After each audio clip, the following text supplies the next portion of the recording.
Hi hello నమస్తే, welcome to my channel. ప్రస్తుత ప్రపంచాన్ని మొత్తం షేక్ చేస్తుంది ఆర్టిఫిషియల్ ఇంటెలిజెన్సీ.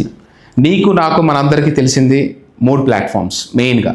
ఒకటి చాట్ జీపీటీ, ఇంకోటి గూగుల్ జెమినీ, అది కాకుండా డీప్సీ. వీటిలో మనకు కావాల్సిన ఇన్ఫర్మేషన్ కావచ్చు, మన దగ్గర దాన్ని అడిగి తీసుకుంటాము. లేకపోతే దాన్ని ఒక ఎడ్యుకేషన్ కావచ్చు, లేకపోతే డేటా ఇన్ఫర్మేషన్ కోసం కావచ్చు వాడుకుంటాము. ఇవి కాకుండా కొన్ని సపరేట్గా ఆర్టిఫిషియల్ ఇంటెలిజెన్సెస్ ఉన్నాయి. అవి వీడియో కావచ్చు, లేకపోతే ఫోటోషాప్ కోసం కావచ్చు. ఇవన్నీ మనం ఈజీగా అయిపోతాయి కాబట్టి వీటిని మనం వాడుతున్నాం. సో ప్రస్తుతము ఇండియానే కాదు, ప్రపంచం మొత్తము అందరినీ షాక్కి గురి చేసి ఆశ్చర్యపోతున్న ఏదైనా ఆర్టిఫిషియల్ ఇంటెలిజెన్సీ ఉందంటే అది గ్రాక్, GROK. దీని సృష్టికర్త వచ్చేసి, దీని బ్యాక్ సపోర్ట్ వచ్చేసి ఎవరో తెలుసా? Elon Musk. అందుకే దీని పేరు చెప్తేనే అందరు షాక్. ఏదైనా డిఫరెంట్ కదా, బికాస్ ఎలన్ మాస్క్ లాంటి వాడు ఒక ప్రాజెక్ట్ స్టార్ట్ చేశారంటే ఎలా ఉంటుంది? ఇది చాలా డిఫరెంట్గా జనాలని ఆశ్చర్యపరుస్తుంది, అట్ ది సేమ్ టైం భయపెడుతుంది.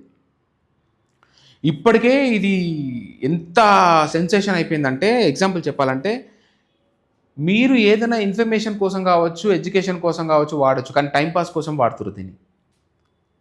ఒక పొలిటికల్ పార్టీ ఇంకొక పొలిటికల్ పార్టీని రోస్ట్ చేయడం కోసం వాడుతున్నారు దీన్ని. ఒక హీరో ఫ్యాన్ ఇంకో హీరోని రోస్ట్ చేయడం కోసం, బూతులు తిట్టడం కోసం వాడుతున్నారు దీన్ని. అంతేకాకుండా ఎవడన్నా ఒక తిట్టాలన్నా, బూతులు తిట్టాలన్నా వీడి దగ్గర లేకపోతే దీన్ని హెల్ప్ తీసుకోవడం జరుగుతుంది. ఏదైనా సరే, ఫర్ సపోజ్ ఇప్పుడు కాంగ్రెస్ పార్టీ ఉంది, దాన్ని నేను తిట్టాలనుకుంటున్నా. దీన్ని ఏ రకంగా నేను టార్గెట్ చేసి తిట్టగలుగుతాను అని నీకు అర్థం కావట్లేదు. నువ్వు వెళ్ళి దాన్ని హెల్ప్ అడిగినావు అనుకో, ఇట్ ఈస్ సజెస్టింగ్ నువ్వు ఈ రకంగా రోస్ట్ చేయి, నువ్వు ఈ రకంగా బూతులు మాట్లాడచ్చు ఈ పార్టీ మీద అని. అది కాంగ్రెస్ కానీ, అది బీజేపీ కానీ. ఫర్ ఎగ్జాంపుల్, తెలంగాణకి ఎవరు ది బెస్ట్ సీఎం అని అడిగినాం అనుకో, 1 year కాలేదు చెప్తున్నా నేను. అయితే అది పెద్ద ఎక్స్ప్లెనేషన్ ఇస్తుంది కేసీఆర్ గురించి, రేవంత్ రెడ్డి గురించి. ఇదంతా కాదు, నాకు 1 single లైన్లో చెప్పానంటే కేసీఆర్ అని చెప్పి డైరెక్ట్ చెప్పేస్తుంది. అంటే రేవంత్ రెడ్డి కాదా? అంటే ఇక్కడ ఏంటంటే ఆలోచన వీళ్ళది, అది గాసిప్పా, అది నిజమా, అది రైటా రాంగా దీనికి సంబంధం లేదు. దీనికి ఉన్న డేటాను బట్టి ఇది ఇష్టం వచ్చినట్టు మాట్లాడుతుంది. ఇలాంటి అంతెందుకు, అప్పుడున్న పాలిటిక్స్లో అప్పుడున్న మహాత్మా గాంధీ నుంచి మొదలు పెడతా ఇప్పుడున్న సోకాల్డ్ లీడ్ మోడీ దాకా మాట్లాడేస్తుంది.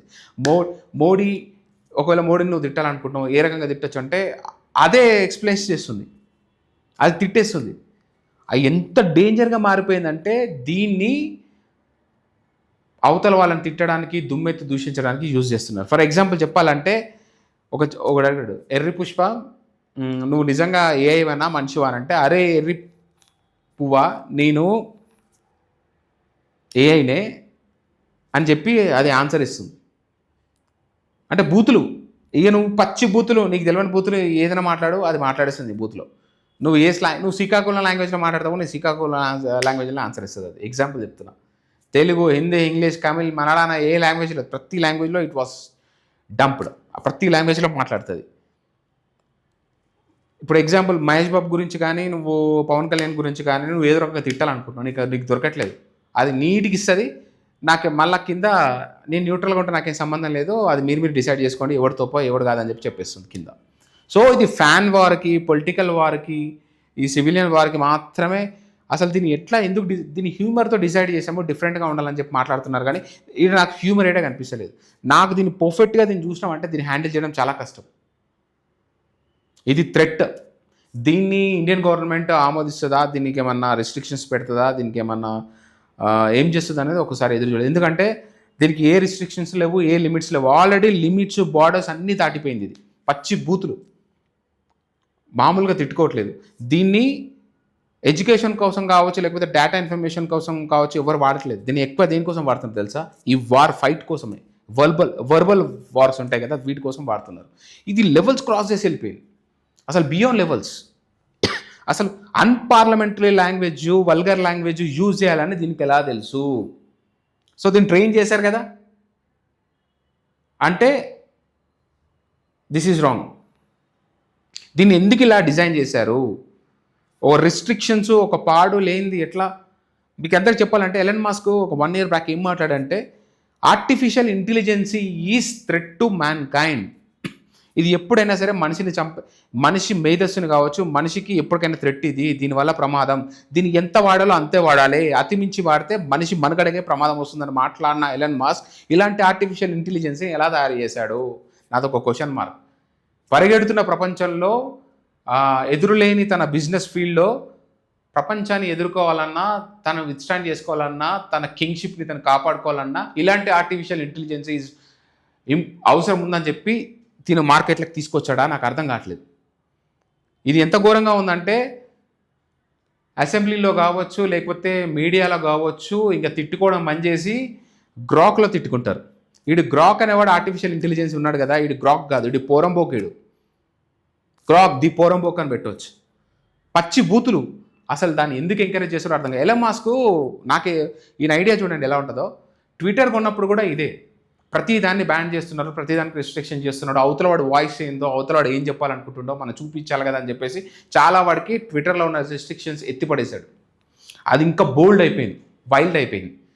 ఇప్పుడు అదే ఆలోచన విధానంతో ఇప్పుడు మన సోకాల్డ్ ఇప్పుడు మన గ్రాక్ గాడికి ఇన్స్టాల్ చేసిండు అనుకుంటా, రెడ్ చిప్ పెట్టేశాడు. రెడ్ చిప్ పెట్టంగానే మీకు ఐడియా ఉంటుంది కదా. నాకు ఒకటి రోబో నుంచి ఒక సీన్ గుర్తొచ్చింది శంకర్ మూవీలో. ఏంటంటే అందులో తన అసిస్టెంట్కి రజనీకాంత్ తన చిట్టి గాడిని ఇచ్చేసి వెళ్ళిపోతాడు. దీన్ని జాగ్రత్త చూడరా బాయ్, కొత్తగా ఉంది, నువ్వు పిచ్చి పిచ్చి కదా దీంతో ఆటలాడకని అంటే పోతాడు. ఈ అసిస్టెంట్ గారికి తెలియదు కదా, దానికి వచ్చిన బూతులు అనేది తిడతాడు దాన్ని. ఆడొచ్చేసరికి అదే బూతులు తిడుతుంటుంది. అరే నువ్వు ఏం మాట్లాడావు, ఏం చెప్పావురా, ఇది బూతులు తిడుతుంది, ఈ యూజ్లెస్ ఫెలో, వెళ్ళిపో అని చెప్తాడు. So same to same Grok. అది మంచిగున్నంతసేపు మంచిగా ఉంటుంది, బట్ ఆల్రెడీ దాన్ని స్పాయిల్ చేశారనుకో, జనాలు కూడా వాడటం అలాగే స్టార్ట్ చేస్తారు. దీంట్లో అడ్వాంటేజెస్ కంటే డిసడ్వాంటేజెసే నాకు ఎక్కువగా అనిపిస్తున్నాయి. సో మీరు ఒక్కసారి వెళ్ళి ట్రై చేసి చూడండి. నేను ఎందుకు ఇలా మాట్లాడాలో మీకే అర్థమవుతుంది. గ్రోక్ కాదు, హీజ్ అ పోరంబోక్ సాలా. ఒకవేళ పోరంబోక్ సాలా అని కొట్టినావు అనుకో, వాడు నేను ఎన్ని తిట్లు తిట్టాడో చూడు గ్రోక్. అసలు మామూలుగా కాదు, హ్యూమర్ అని అంటున్నారు కానీ గన్లో బుల్లెట్ పెట్టుకొని కాల్చున్నాడు ఆడు వర్బల్ వల్గర్ బూతుల లాంగ్వేజ్ తోటి.